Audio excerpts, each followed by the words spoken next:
شریعت کا ایک مسئلہ ہے، جنگ ہو رہی ہے، حالت جنگ میں ہے، کافر کے اوپر آپ نے حملہ کیا اور کافر نے آپ سے کیا ریکویسٹ کر دی، جب آپ اس کے قریب پہنچ گئے اس نے آپ سے درخواست کر دی، کہا بھائی مجھے امن دے دو، امن امن امن، اس نے امن کی درخواست کر دی۔ شریعت کا مسئلہ ہے کہ اب اس کافر کو میدان جنگ میں مارنا بھی جائز نہیں ہے، اس لیے کہ اس نے آپ سے اپیل کر دی، امن مانگ لیا، امن مانگ لیا۔ یہ شریعت کا ایک مسئلہ ہے۔ جب ایک کافر ایک مسلمان کے سامنے میدان جنگ میں آیا اور اس وقت اس نے آ کے کہا کہ مجھے امن دے دو، یعنی اس نے امن کی بھیک مانگ لی، تو مسلمان کو اللہ کی شریعت نے یہ حکم دیا ہے کہ اس کو تیرے ذمے امن دینا لازمی ہے، لہذا آپ اس کو امن دو کہ جب ہم اب اللہ کے بندے، اللہ کے سامنے سجدے بھی کرنے والے، فجر ظہر عصر مغرب کی عبادات میں لگنے والے لوگ، توبہ اور استغفار کرنے والے لوگ، جب ہم اللہ سے امن مانگتے ہیں، اللہ سے اس کی امان مانگتے ہیں، تو کیا اللہ ہمیں اپنی امان نہیں دیں گے؟ جو اپنے بندوں پہ لازم فرماوے کہ اگر تم سے کوئی امان مانگے تو تم امان دینا، تو پھر اللہ امان کیا نہیں دیں گے؟ اللہ بھی امان دیتے ہیں۔ لیکن مسئلہ یہ ہوتا ہے کہ جب کافر امان مانگتا ہے وہ اپنے ہتھیار ڈال دیتا ہے، اپنی کپ کپی دکھاتا ہے، اپنے وجود کا ایک خوف دکھاتا ہے، کبھی اس خوف کے اوپر اس کا پسینہ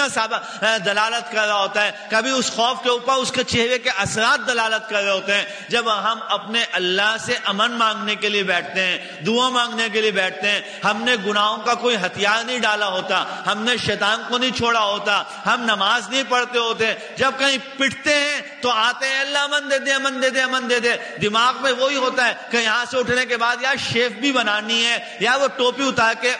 مسجد سے باہر نکلے۔ یہ بھی ایک عجیب بات ہے، ٹوپی اتاری اور جیب میں رکھی، مسجد میں کیا بولا؟ اے اللہ مجھ پہ رحم فرما آتے ہوئے گئے۔ اب مسجد سے جب تم باہر نکلے،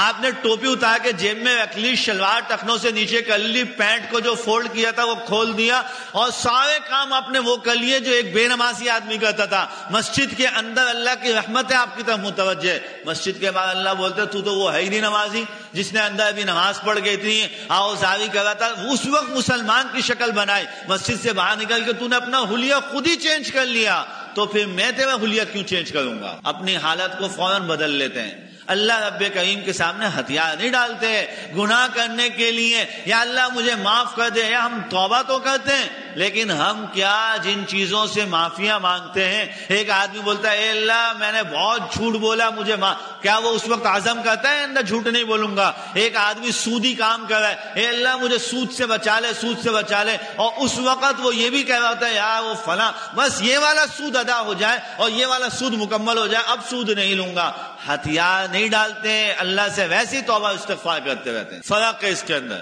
ہم اللہ سے امان مانگتے ہیں، اللہ کی رحمت